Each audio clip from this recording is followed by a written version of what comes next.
Hello everybody, welcome to Falcon computer academy. मैं हूं केवल विजय और मैं आज आपको इस वीडियो में सिखाऊंगा कि किसी भी इंस्टॉल प्रोग्राम की शॉर्ट की कैसे बनाते हैं ताकि उसे कीबोर्ड के ज़रिए आसानी से ओपन किया जा सके कम से कम वक्त में। तो सबसे पहले हम उस प्रोग्राम की तरफ आएंगे जिस प्रोग्राम की आप शॉर्ट की बनाना चाहते हैं। आप अपने कंप्यूटर में इंस्टॉल्ड किसी भी सॉफ्टवेयर की शॉर्ट की बना सकते हैं, यानी उसे कीबोर्ड के ज़रिए ओपन कर सकते हैं। जैसे मैं चाहता हूं कि मैं वर्ड को कीबोर्ड के ज़रिए ओपन करना चाहता हूं, तो सबसे पहले आप वर्ड पे राइट क्लिक करें और प्रॉपर्टीज़ पे क्लिक करें। जैसे हम प्रॉपर्टीज़ पे क्लिक करेंगे तो प्रॉपर्टीज़ का डायलॉग बॉक्स ओपन होगा और आपने यहाँ पे शॉर्टकट के टैब पे क्लिक करना है।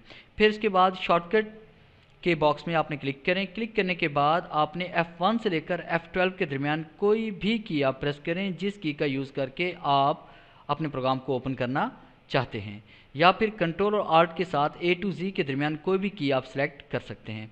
फर्स्ट की हम यहाँ पे F5 प्रेस करते हैं और मैं चाहता हूँ कि जब भी मैं F5 प्रेस करूँ तो वर्ड का प्रोग्राम ओपन हो जाए। फिर उसके बाद आपने अप्लाई और ओके क्लिक करना है। ओके क्लिक करने के बाद आप F5 प्रेस करें। F5 जैसे ही हम प्रेस करेंगे तो ये प्रोग्राम आपके पास ओपन हो जाएगा। इस तरह से हम किसी भी इंस्टॉल शुदा प्रोग्राम की शॉर्ट की बना सकते हैं। अगर आप इसकी शॉर्टकट रिमूव करना चाहते हैं तो आपने इस प्रोग्राम के ऊपर राइट क्लिक करना है, प्रॉपर्टीज़ पे क्लिक करेंगे। प्रॉपर्टीज़ पे क्लिक करने के बाद शॉर्टकट के बॉक्स में क्लिक करेंगे और बैक स्पेस का इस्तेमाल करके आप इसको यहाँ से रिमूव कर देंगे। फिर इसके बाद अप्लाई और ओके पे क्लिक करना है। आप हमारी मज़ीद वीडियो से अपडेट रहने के लिए हमारे चैनल को सब्सक्राइब करें। Thanks for watching our videos.